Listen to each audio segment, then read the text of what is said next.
The wrinkles that you find on your face, like frown lines, which are lines between your eyebrows, and crow's feet, which are lines from the corners of the eyes, are thought to be caused by habitual facial structures.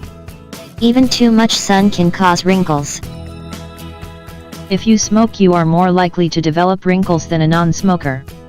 Smoking curbs the skin's production of collagen, which is the key part of the skin's structure. So, try this natural recipe to fight against wrinkles. Ingredients: Number 1 4 teaspoons Vaseline. Number 2 2 teaspoons honey. Number 3 2 egg yolks. Number 4 2 tablespoons of olive or almond oil. Directions: 1. Make the Vaseline into a liquid using a water vapor.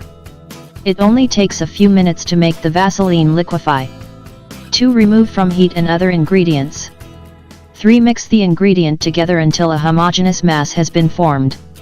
4. Apply to the skin gently while gently massaging into the skin.